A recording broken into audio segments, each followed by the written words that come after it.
Quintus est frater Marci, Julia soror eius est. Marcus et Quintus fratres Juliae sunt. Marcus patrem et matrem, fratrem et sororem habet. Nomen patris est Julius, matris Aemilia. Quintus est nomen fratris, Julia sororis. Marco una soror est, Juliae duo fratres sunt. Nomina fratrum sunt Marcus et Quintus. Patri et matri una filia et duo filii sunt. Matri Aemilia nomen est, quod nomen est patri. Ei nomen est Lucius Iulius Balbus. Viro Romano tria nomina sunt. Lucius est praenomen, id est nomen primum. Balbus cognomen est. Filiis nomina sunt Marcus Iulius Balbus et Quintus Iulius Balbus. Marcus et Quintus praenomina sunt filiorum. Alia praenomina latina sunt Aulus, Decimus, Gaius, Publius, Sextus, Titus. Aemiliae est unus frater, qui Aemilius nomen est. Praenomen Publius cognomen Paulus. Frater Aemiliae est avunculus liberorum. Aemilius autem procul a sorore sua habest. Itaque tristis est Aemilia, quae fatrem suum amat. Marcus et Julia madrem suam tristen in hortum exire vident, et patrem interrogant: Cur mater nostra tristis est? Mater vestra tristis est, quod Aemilius procul ab ea habest. Aemilius avunculos vester est, id est frater matris. Mater tristis est, quod fratrem suum videre non potest. Ubi est avunculus noster? Avunculus vester est in Germania. Aemilius miles est. Ego quoque miles sum. In Germania multi sunt militer Romani. Quites miles? Miles est vir qui scutum et gladium et pilum fert. Scutum et gladius et pilum sunt arma militis Romani. Miles est vir armatus. Quitago militer Romani in Germania? Milites nostri in Germania pugnant. Me quoque frates pugnant. Pueri pugnis, non armis pugnant. Milites pugnant gladis, pilis, astis. Num Aemilius et astam et pilum fert? Aemilius pilum tantum fert. Is enim pedes est, non eques. Eques est miles qui ex equo pugnant. Qui pedibus pugnat pedes est. Equites astas pedites pila ferum. Pilum non tan longum est quam asta, neque gladius peditis tam longus est quam gladius equitis. Pilum Aemilis ex pedes longus est. Quam longus est gladius est? Duo pedes longus est. Duos pedes tantum curtam brevis est gladius? Quod gladius brevis non tam gravis est quam gladius longus. Gladius equitis longior et gravior est quam peditis.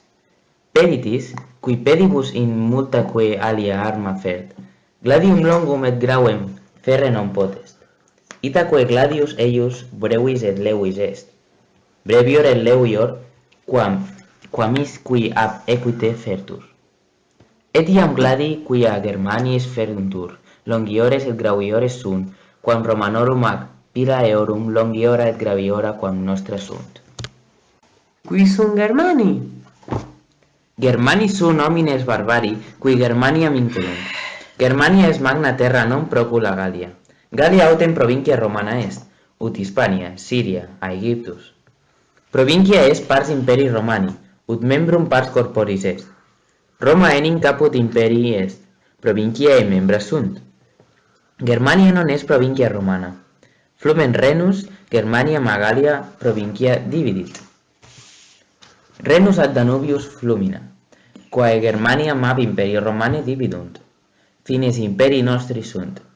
Germania est patria Germanorum, ut Roma nostra patria est. Cur militer Romani contra Germanos pugnan? Sunt ne Germani homines improbi? Milites nostri contra Germanus pugnan, quod Germani amici Romanorum non sunt, nec Romanis parent. Germani hostes Romanorum sunt, ac bellum est inter Germanos et Romanos. Germani exercitum nostrum oppugnant. Quid est exercitus? Exercitus est magnus numerus militum, qui contra hostes ducitur. Qui exercitum ducit, dux exercitus est. Dux exercitui imperat, exercitus duci suo paret, nam dux ab exercitum metieutur. In Germania et in Britannia sunt magni exercitus Romani, qui contra exercitus ostium pugnant. Milites et duces exercitum Romanorum a postibus metuntur.